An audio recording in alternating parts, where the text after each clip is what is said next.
All right. Well, as everybody's aware, I think in the room, first time in 12 years, we have an open seat in Senate District 24. And last month, a couple of the candidates reached out to me and asked if they could speak at our meeting today.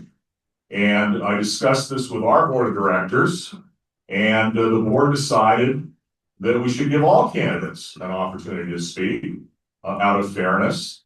And I reached out to all of the candidates that are still in the race, and we are honored to have 7 of the candidates here with us this afternoon. So we're going to give each speaker 5 minutes. Our second vice president, Lewis, is sitting right here, and he's wearing red though. Red for stop. Red for stop, I guess.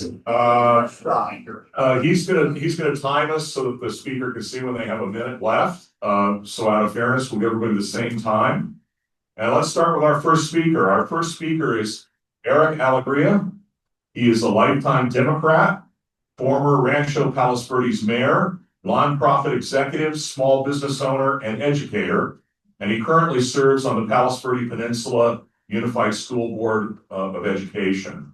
Eric is a PhD candidate with emphasis on public policy at Claremont Graduate University. He has a master's degree in public administration from USC and a master's in pastoral theology from Loyola Marymount and a bachelor's degree from Gonzaga.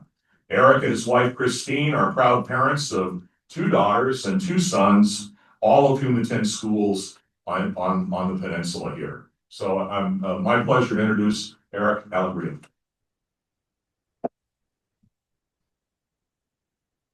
Thank you, Tim, and thank you all. I want to take a moment to make sure to thank my colleagues as well.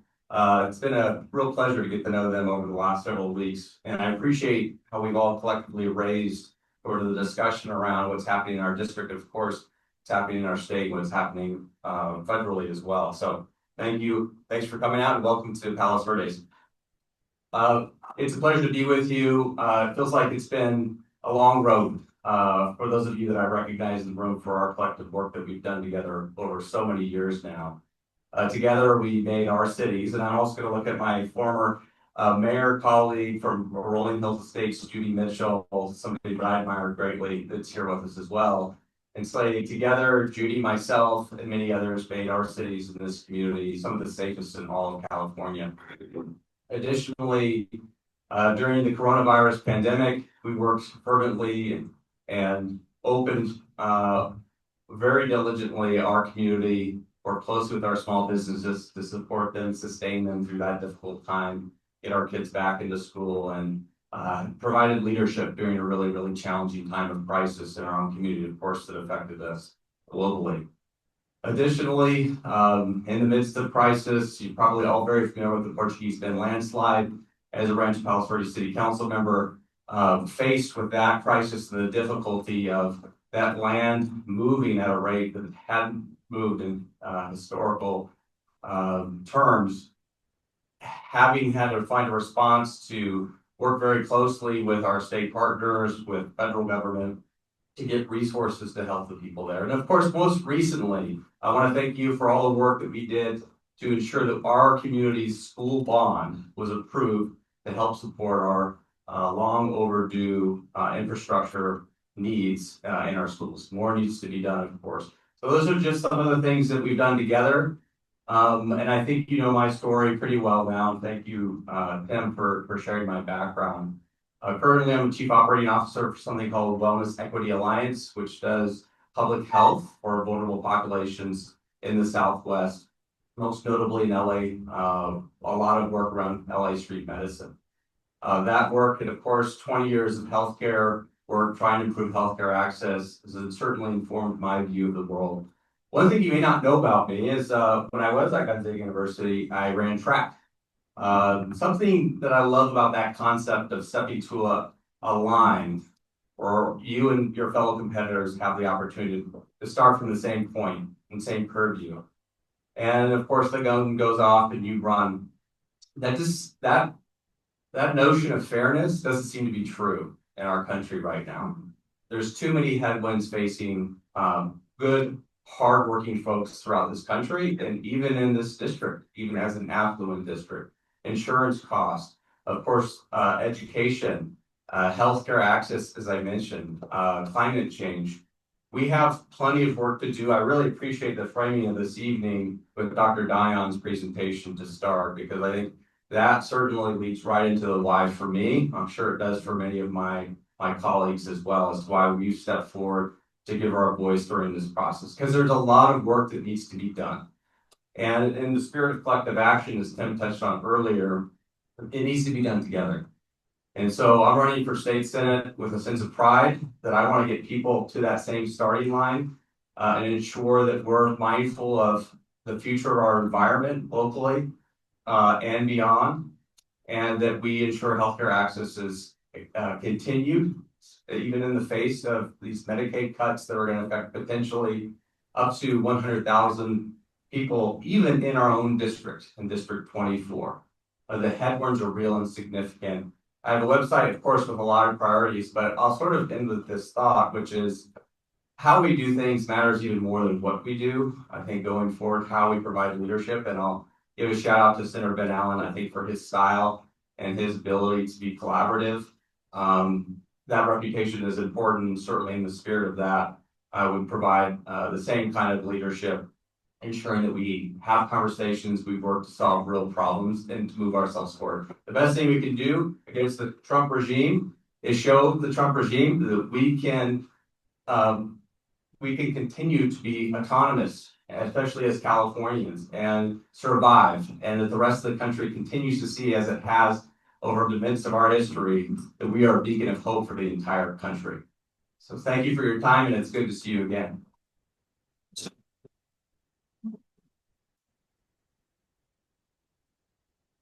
Thank you. Our next speaker, I met for the first time actually at the Democratic National Convention. And we sat together the last day when Vice President Harris gave her acceptance speech. And unfortunately, although we were very joyful that night and enjoying the convention, the result was not what we had hoped for in November. Our next speaker is John Erickson. John is a West Hollywood City Council member, and he is the Chief of Staff at Alliance for a Better Community. John is a former Vice President of Planned Parenthood of Los Angeles. He graduated from the University of Wisconsin-Oshkosh with a bachelor's in English and Women's Studies. He went on to receive his doctorate in American Religious History from Claremont Graduate University and a dual master's degree from Claremont Graduate University.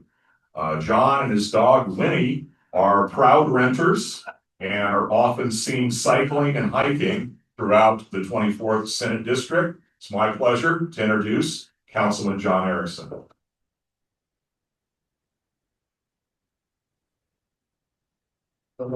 Yes. Winnie did not come, so I just want you all to know she's happy to come along. She loves the car ride. But my name is John Erickson. I'm a council member in the city of West Hollywood. Most recently, I had the pleasure of serving as the mayor of the city of West Hollywood.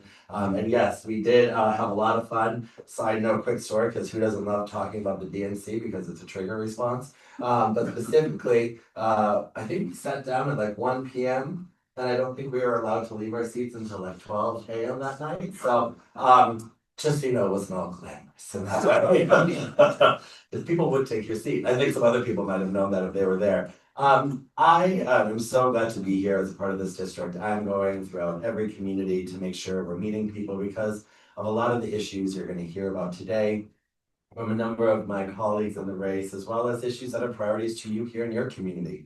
As local elected leaders, local council members, the local is where all of the stuff happens. The stuff that Sacramento does, the stuff that we see our communities are listening together or working together. And so I have a long track record of effective leadership and passing significant policies throughout my city, but have been implemented already at the state.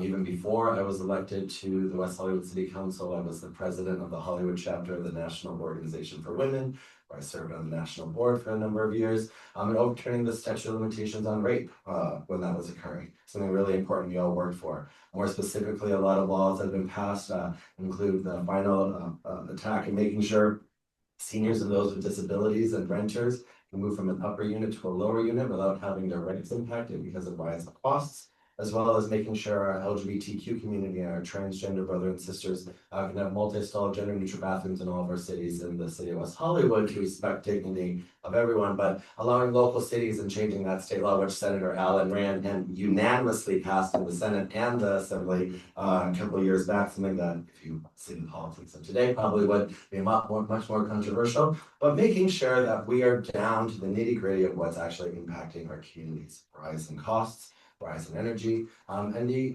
word assault on our democracy that we are seeing at every level of government. Your amazing guest speaker before this, I think scared the dickens out of a lot of people because that is where we are at. And the state of California is going to have to play a very critical role. We are looking at the Department of Education and our teachers and our public school systems being systemically defunded at every single level. We might even start having red and blue state curriculum. Many of you that are on the school boards know, and curriculum instruction know that in Texas, they might be starting to teach that slavery. Not so bad.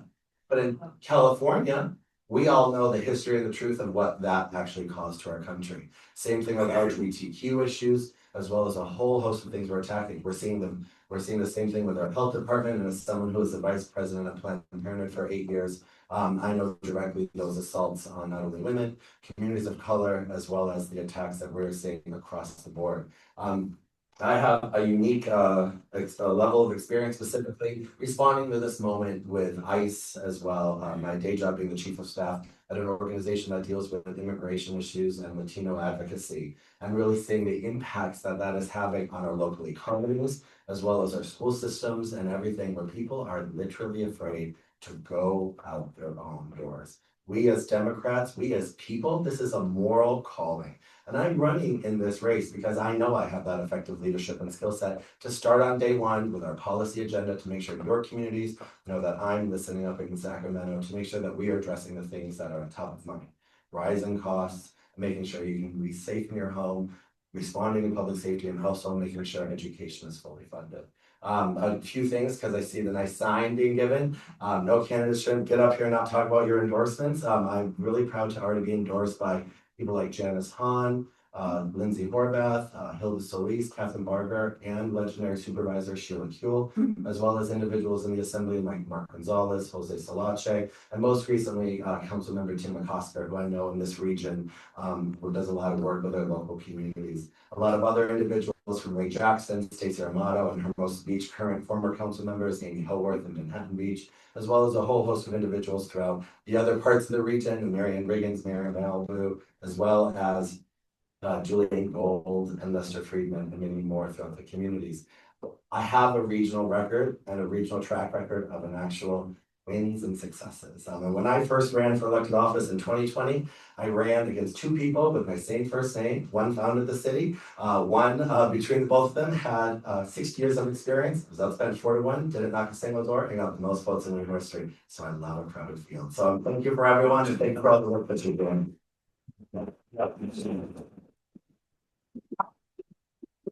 Thanks, John. All right, our next speaker that's joining us today is Ellen Evans. Ellen is a neighborhood leader and civil rights activist. In college, she became an activist for women's rights and LGBTQ plus equality. After graduating from Brown University, found her background a little interesting, she moved to California and joined the Carpenters Union and worked on large building projects as a union carpenter. Like to hear that. Later, she worked in film production, training as a union apprentice film editor, and she earned her master's in fine arts and screenwriting from Columbia University. Ellen and her wife Laura have lived in the district since 1997, where they raised their two children and an energetic dog named Miso. It's my pleasure to introduce Ellen Evans.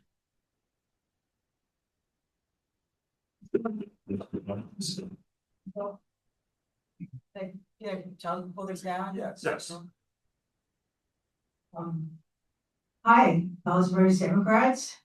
My name is Ellen Evans.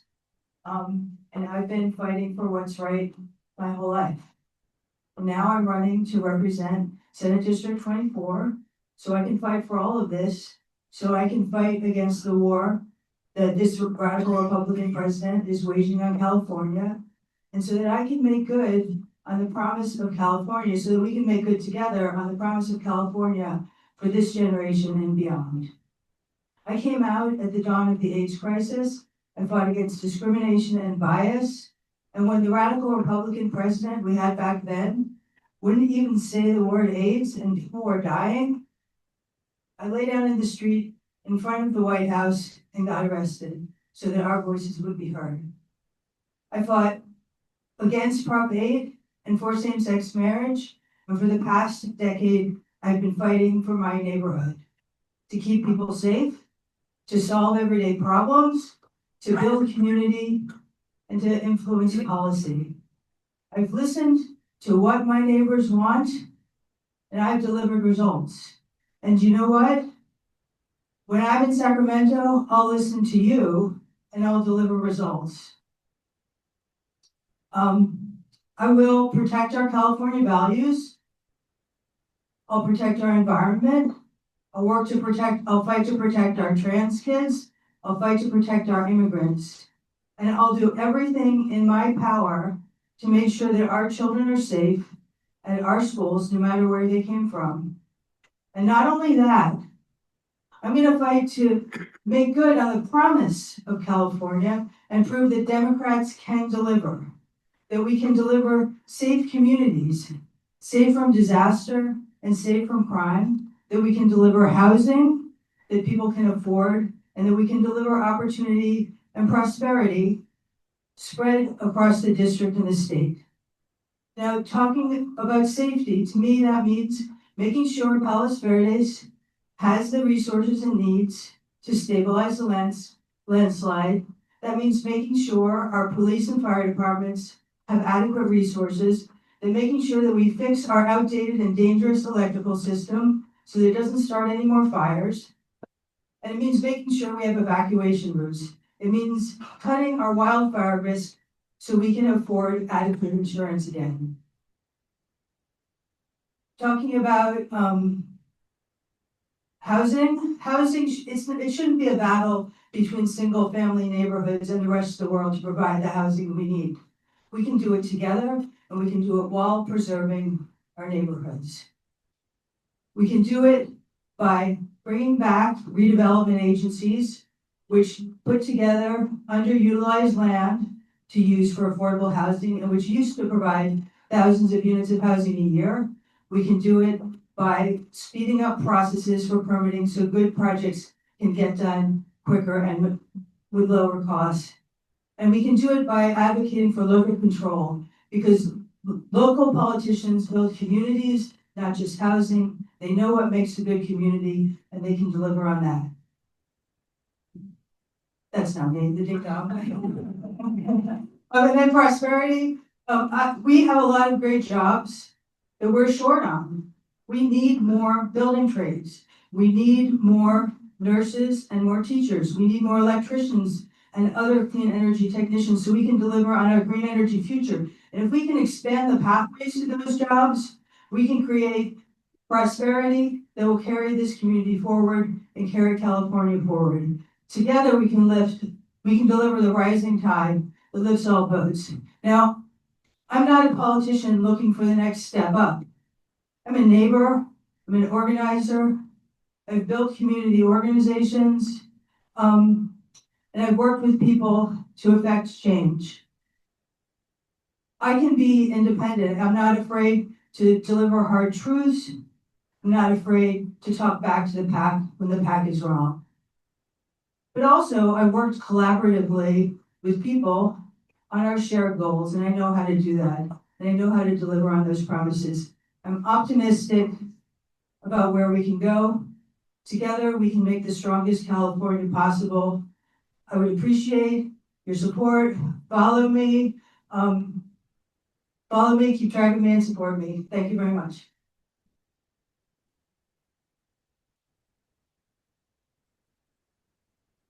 Thank you, Ellen.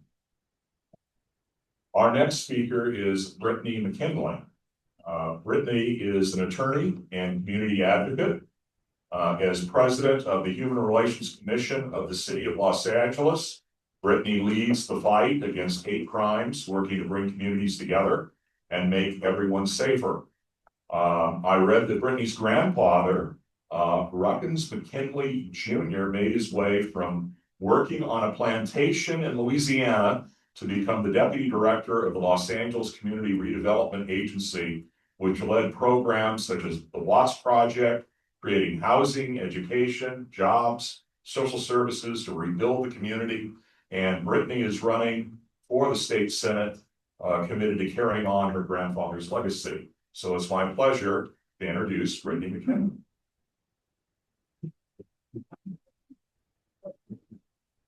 Hi, everyone. I'm so excited to be here with you all today. Thank you so much for that beautiful introduction and for mentioning my grandfather. We're actually celebrating the 60th commemoration. Oh, thank you. The 60th commemoration of the Watts Uprising in November, the Human Relations Commission, and we're very excited to be talking about that, especially with the times that we're facing now. A little bit about myself. I was born in the district in Hollywood. I went to undergrad just outside of the district at Loyola Marymount University. I received my law degree from the University of Chicago Law School, where I started my human rights work with the ACLU, with organizations like INCLO. I've lobbied, I've been doing this work fighting for human rights advocacy my entire career. I take what's happening in our nation personally, not only because of my family background and history, but just because of all the work and all that I've seen in human rights. As president, just finishing my tenure as president of the Human Relations Commission, I've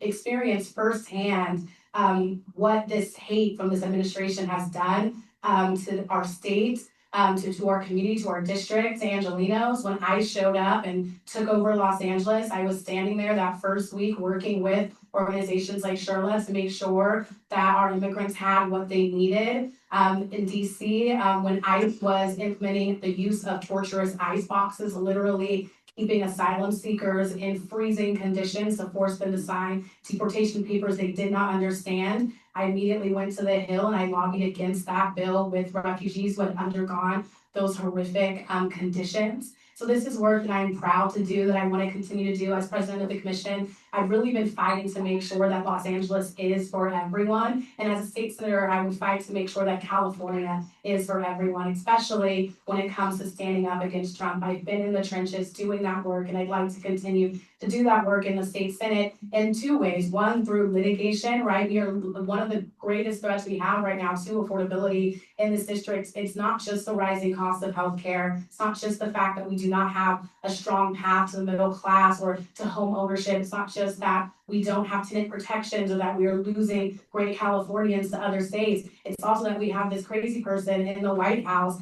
that is threatening our funding, pulling our funding. You know, we have sued, California has sued this administration more than once a week. It's only been 7 months. I know our attorney general, I was just with him. I know he must be exhausted with the amount of lawsuits that we've had to file, but we've also gained billions of dollars back from filing these lawsuits. And that's probably the greatest power that we have as state legislators, is to make sure that we have the budget to make sure that when Trump comes after us, that we take him to court and we stop him and we block him. But to also make sure that we're passing legislation that would increase transparency. So legislation like we just saw, making sure that ICE can't come in here in their masks. They have to show themselves if they want to kidnap people and take them off the streets, right?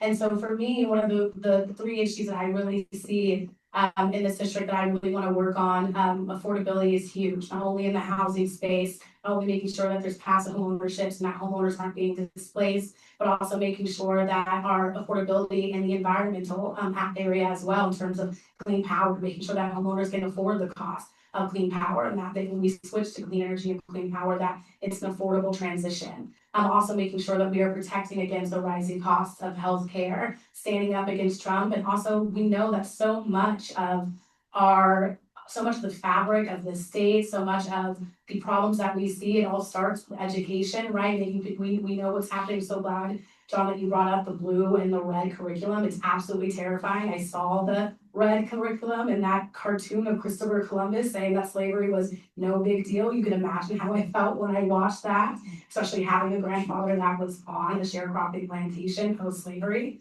So, I think that we are living in a time where we also have to make sure that our education is protected and that California continues to lead the way in making sure that while Trump is going around trying to erase and rewrite history, that we are making sure that our stories are told and that people are adequately educated and represented. And, education was underfunded before Trump got into office. We need to make sure that we're doing all that we can to properly fund our education system. I am proud to be endorsed by some strong Democratic leaders such as Assemblymember Tina McKinnon, Senator Lola Smallwood Cuevas, former Assemblymember Reggie Jones Sawyer, educator Nichelle Henderson, the Black Los Angeles Young Democrats, my Democratic club. I'm also a proud elected delegate to the Democratic Party. And I have some more organizational announcements. Endorsements I'm not supposed to announce yet, but I'm excited if you guys follow along at BrittanyForSenate.com. You'll see those coming out at the end of the month. And I just wanted to thank you all so much for having me today. And please follow along, please come and talk to me. I'd love to hear more from you all. Thank you.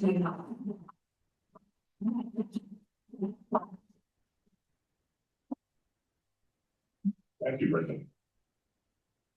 Well, our next speaker is Mike Newhouse, and Mike is a lawyer and leads a firm of 8 attorneys, I believe, and he also teaches at USC Law School. He is a former Los Angeles Planning Commissioner. He received his bachelor's degree at the University of Southern California in Environmental Studies, and his law degree, I believe, from Lewis and Clark University. Mike and his wife were raising their teenage sons in Venice, and they have 2 dogs named Marley and Snoopy. So please welcome. Pleasure to have Mike Newhouse in the house. That's some impressive research there, Tim, on my dogs and names. I like that. That's the first time I've gotten that as part of my introduction.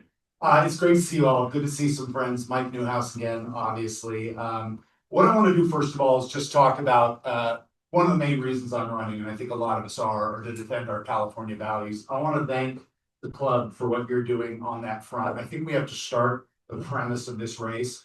And what we're doing in California is by saying immigrants are our strength. Diversity is our strength. We are under an absolute attack from the federal government, from Donald Trump, and we need to make sure we stay laser focused on that, both in the state legislature as well in Washington, and you will get that out of me.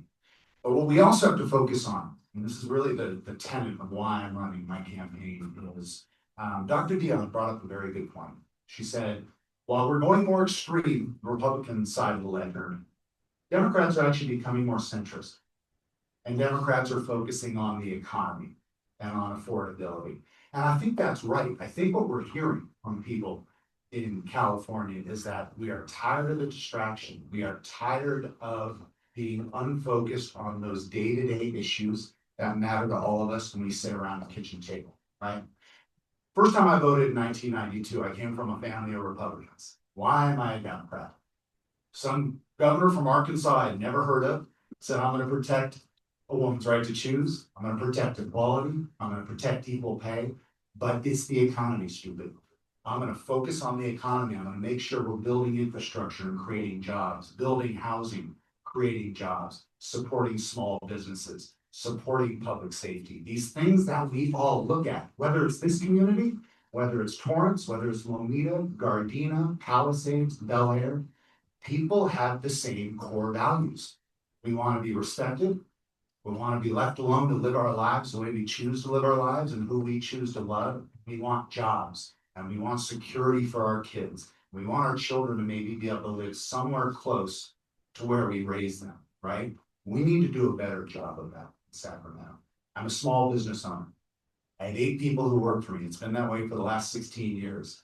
Signing the front of a paycheck 2 times a month It's an experience that I know a lot of people in this room have, and if you haven't had it, it really does solidify for you what it means when somebody says it's the economy stupid. We gotta laser focus on that. And sometimes we don't do that right now. I think that needs to be the focus of what we're doing, along with being laser focused on our civil liberties that are being taken away from us right now. The other thing I want to focus on is why this affordability issue is so personal to me, right? I think it helps when you live affordability. I talk about this sometimes on the trail, but I came from a home where I had a father who was very mentally ill, drug addicted, ended up spending most of my time in high school and out of prisons. And I went to work very early, lied about my age, started sweeping floors at 15. My mother and I raised my brother and sister for the most part. We're about 10 years younger than me. My mother worked 2 jobs. She got very sick from it, needed to have a lung transplant. And we moved 6 times when I was in high school, running from the landlord each time, essentially. I know what it's like not to be able to afford rent. I know what it's like not to be able to easily afford food. I know what it's like to not know how you're going to pay for college. I got a partial academic scholarship to SC, which I was proud of. I got a lot of need-based help, which is another thing we have to really be laser focused on in terms of education, making sure that people have the help that they need, But I also worked my way through college as a carpenter, something Ellen and I have in common, is a bit of a carpentry background. I learned that from my grandfather, who was a union carpenter. Died when I was 12. It inspired me to become a shop kid. By the way, we need to make sure we have vocational training and vocational classes, which we have lost in our high schools and our community colleges. And it allowed me to work through college and get to where I am today.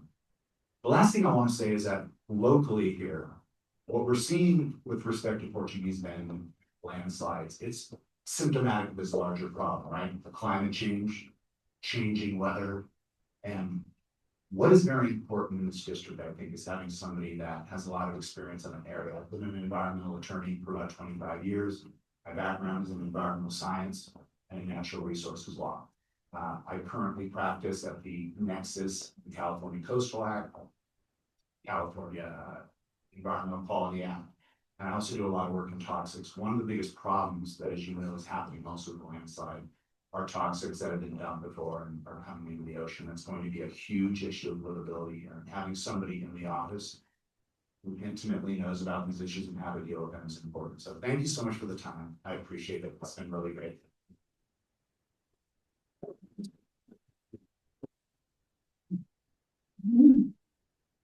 Thank you, Mike. Our next speaker is Dr. Cheyenne Roy. Dr. Roy is the Vice Chair of the Santa Monica College Board of Trustees. He is a cardiologist and Associate Professor of Medicine at Harbor UCLA Hospital in Torrance. He earned his bachelor's degree at Johns Hopkins University and his medical degree from Virginia Commonwealth University School of Medicine. He lives in Malibu with his wife, Kathy, and their son, Kieran. Dr. Roy, thanks for joining us today.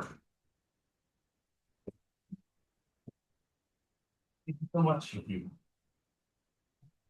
Thank you, everybody, and thank you, Palos Verdes Dems, for your leadership in this community. And I want to thank you, Eric, for hosting us here in your hometown. So it's great to be here.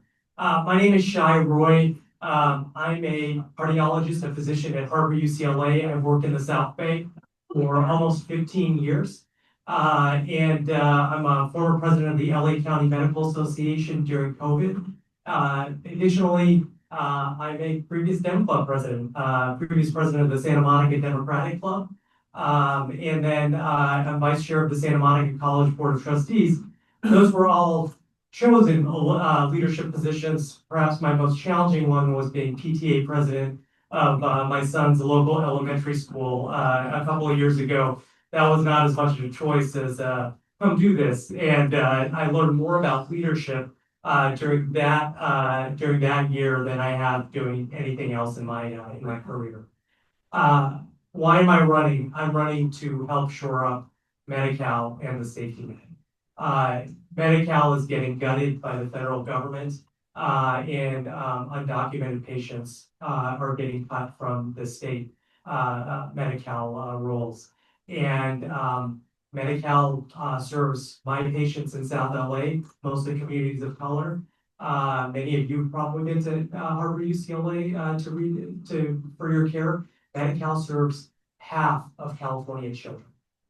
And as this system is getting gutted, we are losing 2 physicians in the state assembly and leaving just one singular physician in the state legislature, Senator Akila Weber. And it is of utmost importance that there are healthcare experienced and focused folks in the legislature for this critical issue over the next decade, so that we can build a sustainable sustainable Medi-Cal program. And Medi-Cal is not just important for the families that it serves. It's important for all Californians, because with Medi-Cal cuts, it drives up the cost on local taxpayers. We're going to see that as the cost of care is going to increase here in Los Angeles. It also, for folks in Palos Verdes, when you call 911, when you get in a car accident, when you go to a place like Harvard UCLA, your wait time is going to go from hours to back to the 2000s. Many of you probably lived here in this community for a long period of time. Before the Affordable Care Act, the wait time in Harvard General was, days, unless you had something very, very serious. And so we're going back to that, and so cuts to Medi-Cal don't just threaten the vulnerable communities that Medi-Cal serves. It threatens all Californians and all the residents of SB 24. Secondly, another reason I'm running is, we lost our home in the Palisades fire. And in very sad. And we live in Malibu, and it was a big upheaval. And I'm going up there to represent a big part of this district that is fire threatened, landslide threatened. We lived on a historic landslide in our old home. Just like, it's a community very much like Palos Verdes and Malibu and in the Santa Monica Mountains.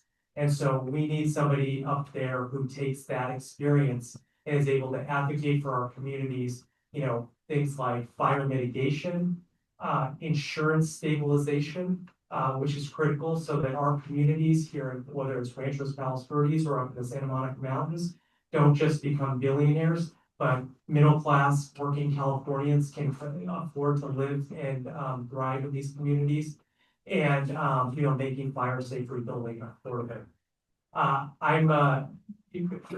Education is a big part of why I'm running as well. Workforce programs and student housing are things that I've led at Santa Monica College, and I'll leave you with this. People who have worked with me know that I'm a coalition builder. That I set small goals and I help work with the community to achieve them. That's why 22 out of the 26 electeds in Santa Monica are supporting me. The Santa Monica Democratic Club, more than 70 elected officials, plus Dem Club presidents and organizations are supporting me. These are challenging times as we've talked about for the last hour and a half. And I've led during challenging times. LA County Medical Association president during COVID, 2016 Dem Club president, and during the fires. So I hope that you can trust me to take that voice up to Sacramento. Thank you so much. Thank you, Dr. Rowe. All right, our final speaker, our final candidate is Amarise Dorder. She is an attorney and a small business owner and began her career working for the United States Department of State. She was raised in Los Angeles and graduated from Yale University, where she earned a bachelor's degree in religious studies and a master's from Harvard University and a Juris Doctor from Southwestern Law School. She works as a private attorney at Dorder Law and lives in West Hollywood, California. Please welcome.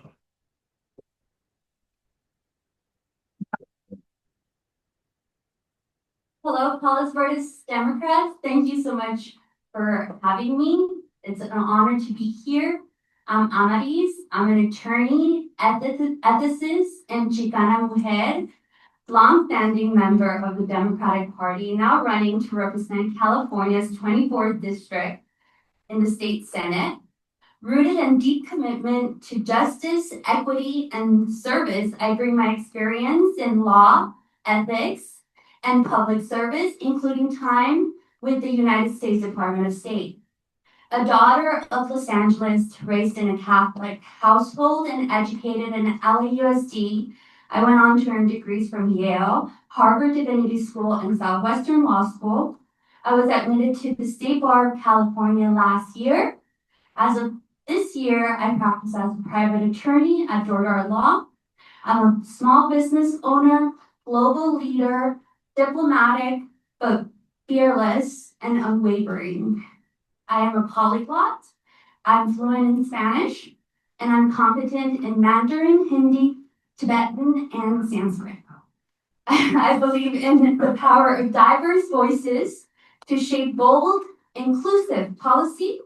I live the truth of my values, stand up for what I believe, and serve State Senate District 24 in California by challenging injustices and confronting the fears of radical change so as to create a more just society. My campaign platform is based on 7 pillars. 1, more jobs. I will champion initiatives that stimulate job growth across District 24, especially in green energy, tech, and creative industries. 2, more diversity and inclusion. I will advocate for stronger DEI policies and protections for LGBTQ plus communities, seniors, veterans, working class, immigrants, and families to ensure equity and inclusion for all. 3, more access to healthcare. I will support universal access to healthcare and prioritize removing the stigma around mental health through expanded services. 4, more water. I am committed to safe drinking water and drought preparedness. 5, no wildfires. I will push for aggressive wildfire prevention strategies, emergency preparedness, and investments in fire resilient infrastructure. 6, no unhoused individuals. I will lead efforts to expand affordable housing and implement real long-term solutions for unhoused individuals. 7, no plastic straws. I will fight to reduce plastic waste by promoting sustainable alternatives and enforcing eco-friendly policies, safeguarding our coastline through environmental regulation, conservation programs, and sustainable development. Our Bring Back Common Sense campaign addresses the most pressing challenges facing State Senate District 24 in California. We are committed to creating jobs in District 24 and our coastal communities, develop housing for the unhoused, expand healthcare access and mental health support, advance diversity and inclusion, DEI initiatives, as well as support our LGBT communities, our seniors, our veterans, our working class, our immigrants, and our families. Together, we can prevent wildfires, secure our water, protect our coastal regions, and reduce plastic waste, like no plastic straws. Si se puede, yes we can. God bless America and God bless our troops. Thank you.